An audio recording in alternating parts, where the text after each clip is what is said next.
And our next guest probably has no idea how often he is talked about on this show. If Harold and I were to cook up like an all-time favorite players list, there are a few guys that we would agree on without hesitating, and Garry Templeton is one of those few guys.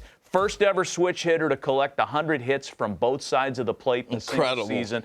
Great career, and Tempe joins us on the Thursday program. Is he with us? Hey, Tempe, good morning. Hey, good morning to you, Matt. How y'all doing? We're doing great. It's great to have you on the show. You have no idea how often you're discussed on this program. You're one of our favorites, man. It's great to have you on. Well, I appreciate that, and I didn't know how much you guys had me on this show.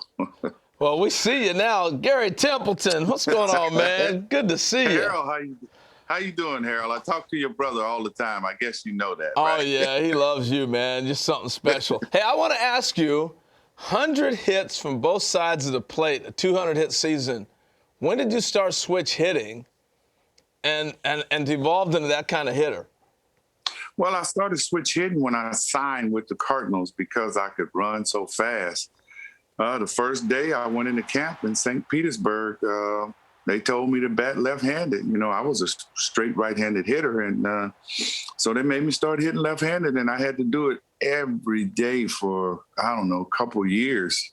I mean, they wouldn't let me hit right-handed. It was just lefty. My hands hurt so bad. And then I kind of got to where I could swing the bat like I did right-handed. Yeah, no, I know the story. I did the same thing, man. That's incredible.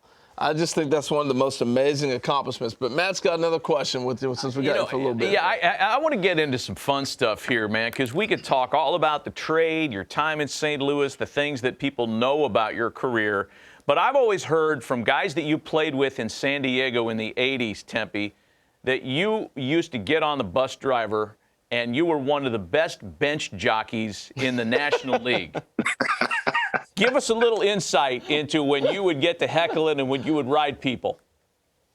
It was just all out of fun and games, you know, because back then, you know, we just, you know, to get the guys going and get them all excited and to have some fun, I would get on the bus drivers, you know, just having fun with them. I didn't embarrass them or anything. It was just straight fun, talking a little shop and have everybody just cracking up laughing about the way the guys would drive the buses and stuff like that. And then on the bench, I would just be heckling and, you know, messing with the young kids and the veterans, you know, just, hey, keeping everybody loose. You know, what a fascinating mix of players you had in San Diego in those years, Tempe, with yourself, with Tony Gwynn, with the late Alan Wiggins, with some of the guys on that pitching staff who had their thoughts about life, with Terry Kennedy, Flannery. Of all the teams that you played with in St. Louis and in San Diego, are there certain teammates that stick out to you as being the guys that you had the most fun with?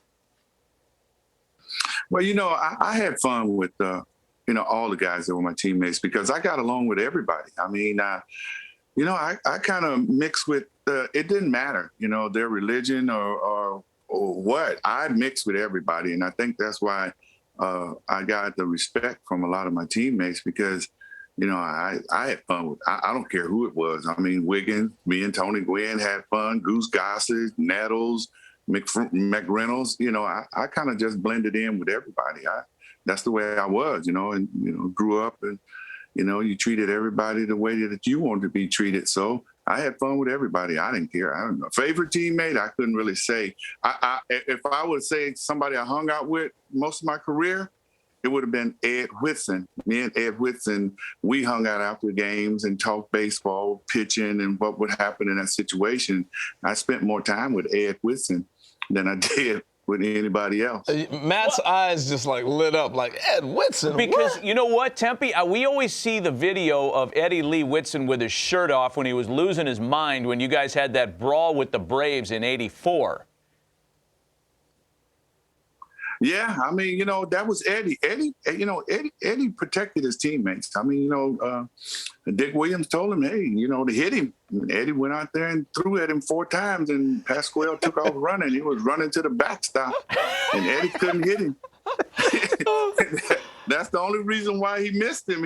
When he cocked his arm, he ran to the backstop. He didn't run left or right. He went straight backwards. So, and that's Eddie, and Eddie was there for his teammates, and Eddie was a great baseball mind. I mean, he knew about in situations how pitchers was trying to get you out, and what he would try to do, and he would ask me what I'd be looking for. So we talked about the game all the time, me and Ed Whitson. And then I spent time, going out with Goose and Nettles and Flannery and Bochy and all of them. I kind of spent time with the whole team. So two things that jump out I want to ask you about. One, you brought up Dick Williams. I played for Dick in Seattle, and he can be tough on you now. So I'm sure you have to have a Dick Williams story somewhere in there. Oh, man, shoot, Dick was Harold, as you know, Dick was rough. I mean, and he didn't care who you was. I remember playing a spring training game. I got my first taste of Dick Williams, and the wind was blowing real hard in Yuma. And so I fouled the ball off down the left field line. I mean, it was in the stands, and so I'm standing at home plate, but the wind, as you know, Harold, blows so hard in Yuma. Yeah. It blew it all the way back fair. And they picked it up, threw it to second, threw it to first. I don't even think I was halfway down the line. And the guy that was at first base, he was still at first base, so they get a double play. Dick didn't even speak to me, but he played me like 8-9 straight days in spring training. And hot as it was, it didn't say nothing to me. 9 innings, and then finally, after the 9th day, he came to me. He said, "You learned your lesson." I said, "Yes, I did." And he was making me play 9 innings in spring training for it was 7 or 8 straight days, 9 days. I've been there. I know what you're talking about. Oh, that makes me laugh. Hey, one other thing. When I think of Garry Templeton, as a kid, I'm growing up, I'm in high school, and I'm following Garry Templeton, and that's my guy. And he says, "If I ain't starting, I ain't parting." Remember that when with the All-Star game when you didn't get picked? Yeah, well, something. The thing about that is it's funny how that went about. I was doing an interview with Jack Buck after the game, and actually Jack Buck made that famous because Jack Buck, he said, "If you're not starting, you're not departing," and I said yes. Oh wow! So Jack Buck gave the line. It was Jack Buck's line. And then the next day, across America, in the papers, it says, Templeton says if he's not starting, he's not departing. And that's how that line became. Oh, that's awesome. Hey, Tempy, we know that you've done everything since your playing days wrapped up in the game. You've managed, you've scouted, you've coached. What are you doing these days? What are you up to now? Well, actually, I'm not doing anything right now. I'm kind of sitting back and enjoying my grandkids because it was unfortunate.